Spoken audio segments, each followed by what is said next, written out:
Is Andrew Holness the best Prime Minister Jamaica has ever seen? What? At the end of this video, you should be able to formulate an informed answer based on the facts presented.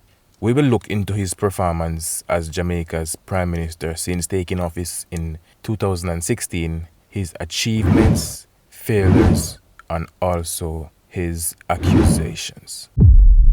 Dr. the Most Honorable Andrew Michael Holness was first elected as Member of Parliament, MP, to represent the constituency of West Central St. Andrew in 1997. At the age of 25, in his fourth consecutive term as MP, Mr. Holness became Jamaica's ninth Prime Minister after the Jamaica Labour Party defeated the People's National Party at the polls on February 25, 2016. Mr. Holness first served as head of government from October 2011 to January 2012, having succeeded former Prime Minister the Honorable Bruce Golding. He holds a Master of Science in Development Studies and a Bachelor of Science in Management Studies from the University of the West Indies, Mona campus. Mr. Holness was born to working-class parents on July 22, 1972 in Spanish Town, St. Catherine. Mr. Holness is Jamaica's youngest Prime Minister to date and the first born after Jamaica's national independence. His wife, Juliet Holness, who is the current Speaker of the House of Representatives and MP for St. Andrew East Rural, also a chartered accountant and real estate developer. They have two sons, Adam and Matthew. There will be more on these family members further into this video. Now let's look at his achievements. In under 10 years, Jamaica has slashed its national debt from a crippling 147% of its total economic output to a projected 68% by early 2025. The lowest it has been in over 30 years. Jamaica has achieved a record low unemployment rate of just 3.3%, a figure that would be the envy of most developed nations. And it's doing this while getting a handle on its long-standing battle with crime, recording the lowest murder rates in over 2 decades. This radical transformation has happened under the leadership of one man, Andrew Holness. The numbers tell a story of economic revolution, but do these statistics, as impressive as they are, make him the single greatest Prime Minister in Jamaica's history? Better than Manley, Siaga, or PJ Patterson? Let's compare his record to every leader since independence and try to definitively answer that question. The Great Economic Miracle.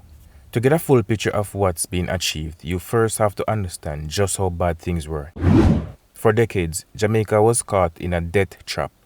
By the early 2010s, its debt to GDP ratio had exploded to an unsustainable 147%. Think about that. For every dollar the country produced, it owed nearly $1.50.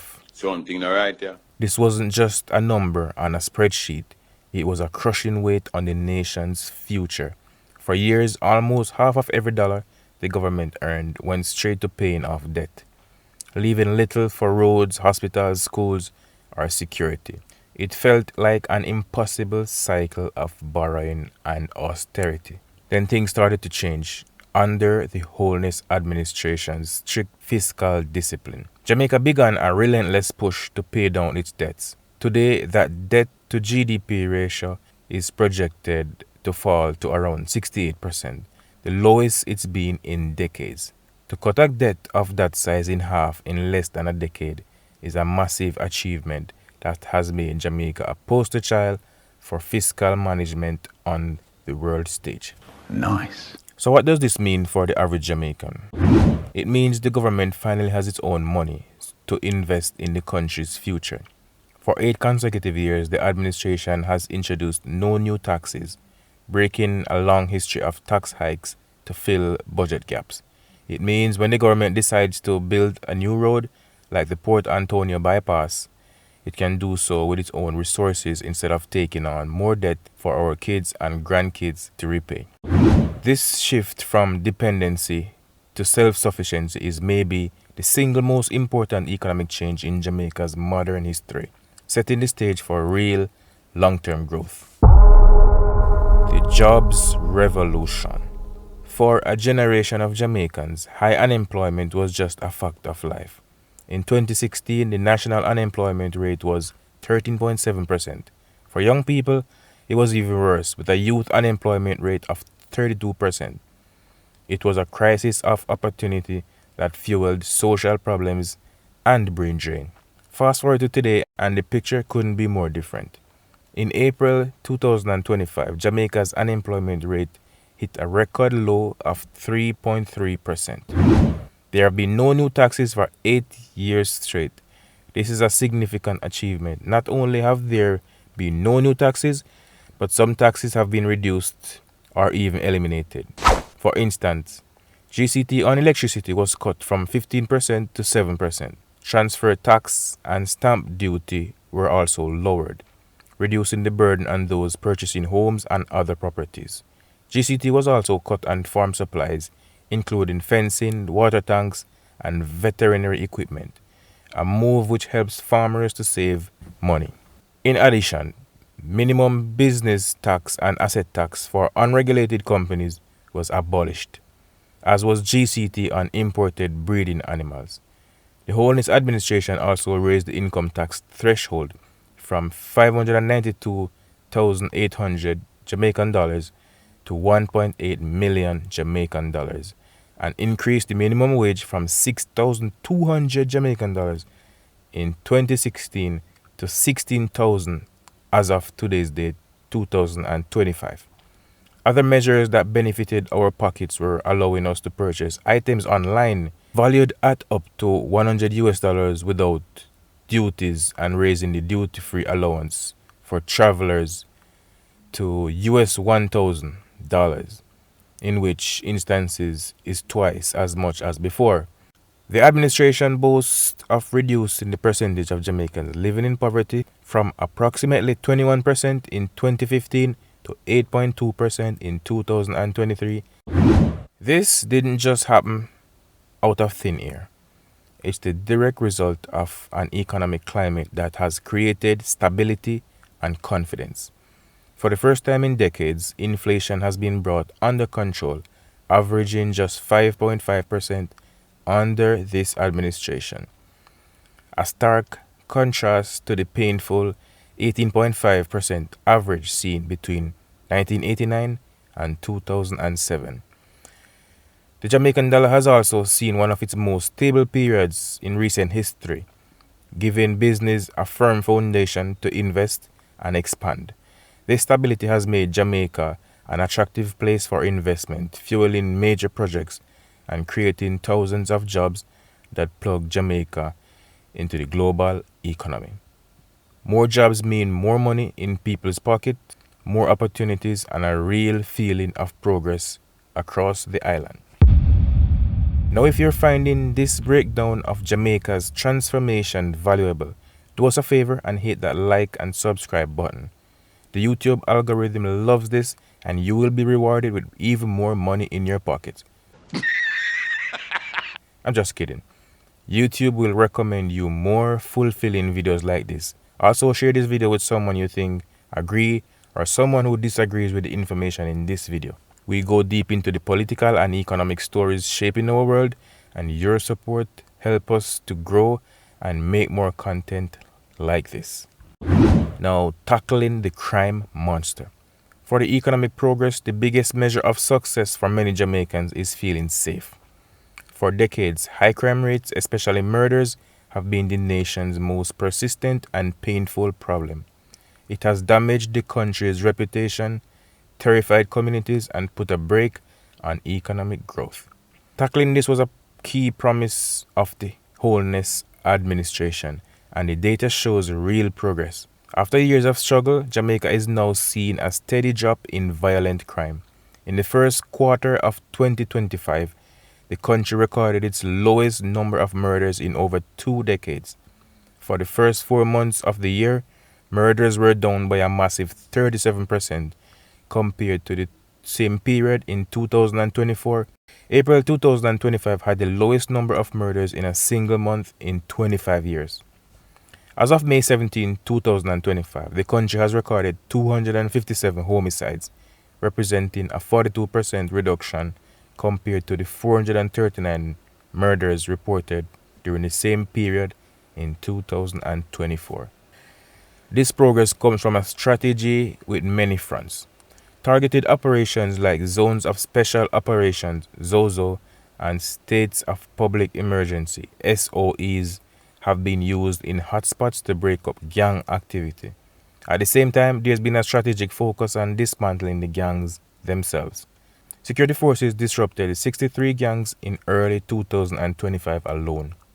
Just as important, this enforcement has been backed by major investment in the Jamaica Constabulary Force, modernizing the force with better tech, training, and intelligence-led strategies. While the fight is far from over, and issues like fatal police shootings demand closer scrutiny, the sustained drop in murders is a historic shift. It suggests the tide might finally be turning, creating a safer Jamaica where the economic dream can truly thrive and residents feel safer, and returning residents will yearn to return home to a much safer country. Now let's compare Holness to the Titans. So the numbers on the economy and crime are pretty compelling, but to answer your main question, is he the best ever? We put it all in context. Jamaica has been led by some giants of Caribbean politics, and each of them left their mark. Michael Manley is remembered for his sweeping social reforms in the 70s, fighting for the poor and creating things like the minimum wage. But his democratic socialist path also led to economic chaos, with money fleeing the country and ideological fights that left the economy on shaky ground. Edward Seaga, his great rival, swung the pendulum the other way in the 80s, opening up the market and aligning Jamaica with the West. He saw periods of growth, but his time was also defined by tough austerity programs and a national debt that exploded to a peak of 212% of GDP in 1984. Then came P.J. Patterson, the nation's longest-serving prime minister.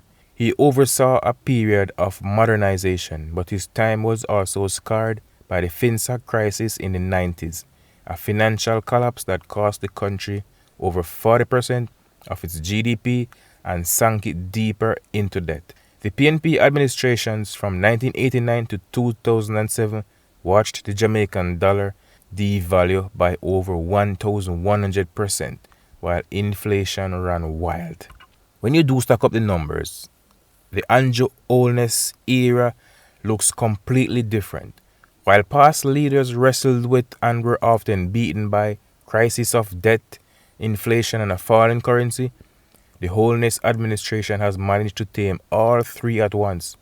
No other prime minister has overseen such a massive debt reduction, a record low unemployment rate, and a historically stable currency, all at the same time. The fact that Jamaica has recently run current account surpluses, meaning it's earning more from the world than it spends, marks a huge break from the deficit-heavy eras of the past. Now we have to look at the other side of the coin. For many Jamaicans, these big economic numbers can feel distant. The rising cost of living is a real struggle, and there's a healthy dose of skepticism about whether the benefits of the economic miracle are trickling down to the average family fast enough. The government itself admits there's a stark disconnect. Now to the dark side. Holness has been accused of many wrongdoings recently while serving as the Prime Minister. Here are some extracts from the 108-page affidavit filed by the Integrity Commission in the Supreme Court. In 1998 to 2005, he had undeclared business and income. Operated 3 companies while in office: Sunshine Mobile, a taxi business, Delido Taxi, and Omega Bridge, a finance and loan company. Generated millions of unreported income. Example, Sunshine Mobile, 10.2 million per year in revenue. Holness claimed these were for constituency support, and this was rejected by investigators. 2005 to 2007, high-risk offshore investments. Invested in Olint and Cash Plus, unregulated schemes using funds from undisclosed business sales. He deposited 23.7 Jamaican dollars into Olint in 2006, source unexplained, and withdrew 150,000 US dollars from Olint in 2007 to buy properties via shell company Admat Inc., St. Lucia. Property acquisitions via shell companies. He used Admat Inc. to buy luxury properties, example, Arcadia Drive apartment, 16 million Jamaican dollars. Shenstone House, 67.9 million Jamaican dollars. No proof of legitimate funding, construction costs paid through wife's company, JAJ, with 18.2 million Jamaican dollars owed to suppliers. Transferred Admat assets to Imperium Holdings 2020, his new holding vehicle. 2020, new shell companies. Created Imperium Holdings, Positive Media, and Estate Bridge Development with family and shareholders. Estate Bridge received 61.8 million Jamaican dollars from Norman Brown, 11% shareholder, and 19.8 million from Holness's sister, disproportionate to ownership. Purchased Stonebrook Manor Estates, 18.8 million each, with funds from unexplained transfers. While the investigation began, in 2017, the Integrity Commission flagged net worth spikes. 2006, 22.8 Jamaican dollars, 310% increase. 2008, 23.9 Jamaican dollars, 44% increase. Holness salary went from 2.5 million Jamaican dollars to 8.5 million Jamaican dollars per year. 2019 report exhibit found 23 omissions in declarations 1998 to 2016, including undisclosed business, offshore accounts, all-in investments, false explanations for property funding. 2021 to 2023, new discrepancies. Imperium received 51.8 million from Green Emerald Trading, Positive Media, Imperium, and the list goes on and on and on and on and on. So the investigation began because his net worth exploded while his salary stayed modest, and documents prove he hid assets for over 20 years. Prosecution recommendation under Section 14 Corruption Prevention Act, Illicit Enrichment, and 43 Integrity Commission Act, false declarations.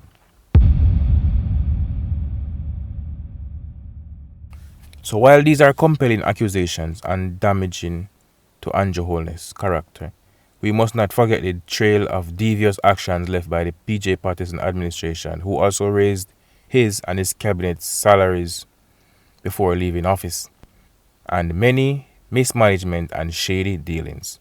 Politicians in Jamaica all have shady backgrounds and records of questionable actions, and all of them, from Michael Manley to Siaga to PJ Patterson to Bruce Golding and then to Andrew Holness, they all have questionable characters. In conclusion, let's get back to the big question. Is Andrew Holness the best Prime Minister Jamaica has ever had? History is never simple and legacies aren't built overnight. Manley's social impact and Patterson's long period of stability are vital parts of the Jamaican story. But if you look at the cold, hard data of economic management and national security, a powerful argument emerges. No other leader inherited such a dangerous economic situation and managed such a clear, statistically proven turnaround to cut the national debt in half, achieve record employment, stabilize the currency, control inflation, and oversee the biggest drop in crime in a generation. These aren't just small improvements. They are, as the Prime Minister himself would say, historic breakthroughs that have put Jamaica in its strongest economic position since independence. While the final verdict will be up to history, the evidence today points to one conclusion. Andrew Holness has presided over the most successful economic and security transformation in the history of modern Jamaica. But that's just our analysis. What do you think? Who is the greatest prime minister in Jamaican history? Just be honest and don't be tribal. Whether you're a PNP or a JLP, let us know in the comments below. We read every single comment. Thank you for watching. Be sure to watch this next video popping up on your screen below right now. Peace out.